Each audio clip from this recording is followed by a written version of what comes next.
So I wanted to show you the difference between these two. The bottom is what we were doing, and I did some more research on mint and realized that mint has a little blue, a little green in it. And this looked a little bit too much like a regular outside plant or grass. So we needed to add a little bit of that blue to it. So what I did is I took this image, I went up to color balance, so just adjustments, and went to color balance, and I just added a little hint of blue to the highlights and shadows and did some adjustments there. So I can kind of get a little bit more of a color of mint that I'm happy with. We got to be picky here. We got to make it a very enticing photo. So right now I'm happy with the lighting and the way it's cut out, but they still feel like this mint doesn't belong with the cookie, and that's because it's not casting any shadows on the cookie. Right now it's just flat. So we're going to draw some custom shadows. So we're going to have the mint leaf casting a shadow on top of the cookie so it looks like they're taken as one photograph. So to draw custom shadows, I'm going to do it on its own layer so I can have maximum control over how the shadows do it. Instead of drawing the shadows by using the dodge and burn tool, I just don't have as much control over shadows if I do it on the actual image. So I'm going to create a layer that's going to be between the mint, and go ahead and title this mint, and then the cookie. So this is going to be our shadow layer. So this is when we're going to draw using the paintbrush tool. So I have the paintbrush tool right here. We're going to make it not quite as big, just enough to draw a nice feathered, soft round brush shadow.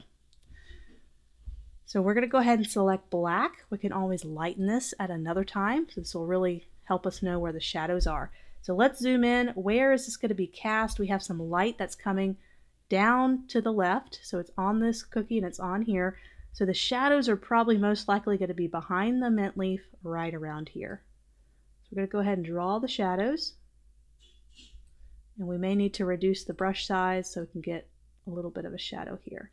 It doesn't have to be perfect because we're going to use the eraser tool and fine tune our shadow selection. There might be a little shadow down here, maybe just a little bit of one. And there's also going to be some shadowing that's going to be cast from the leaf itself. And notice how it's not casting very far, just like that. We could do deeper shadows that cast further out if we wanted to, but the further you cast a shadow, the more it looks like it's floating. And we don't want it to look like it's floating. We want it to look like it's resting on the table or wherever it's at. So you notice how I'm just doing a little bit of a shadow there. Okay, so let's go ahead and erase some of this deep stuff. I'm going to go and use the opacity over here in my layers panel right here, and I'm just going to reduce the opacity of the shadow layer just a little bit. We don't want it to be too strong. That's way too strong of a shadow. The key to shadows is making them look light and subtle.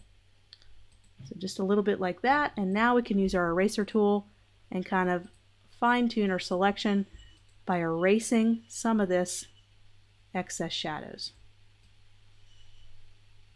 So we're not going to have shadows cast there. We're going to have it just cast a little bit here. We had it there, but let's just tuck that in a little bit. And we don't, that shadow right here extends a little too far out, so I'm just going to shave it just a little bit. Shaving it out. You can even reduce the opacity of your brush so you can kind of feather out your shadows. So that's just 50% brush to fade that out. So there we go, just adding a little highlight and shadow. We also need to add shadow on the cookie. I can go ahead and create a new layer if I want to. So I'm going to create a new layer, and this is going to be for the cookie. So I'm just going to draw so we have a kind of a diagonal casting shadow. So we're going to have a shadow that's going to be, let me make it a little bit bigger, on this side. I'm going to make sure that layer is under the cookie. And it's going to be cast about there.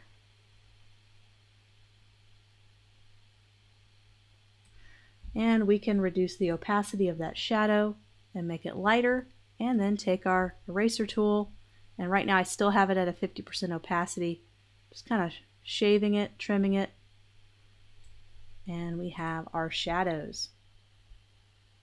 That looks a lot better than before. So I'm going to take away the visibility of the two shadow layers we have. So that was before. It looks very static. It looks like it was just put together, but it's adding a little richness with the shadows. It helps a lot in bringing these two photos together. So we're ready to move out of Photoshop and into Adobe Illustrator to do our layout design and package design. So let's go ahead and export this file. We do not need a background, so I'm just going to make sure that layer is no longer visible.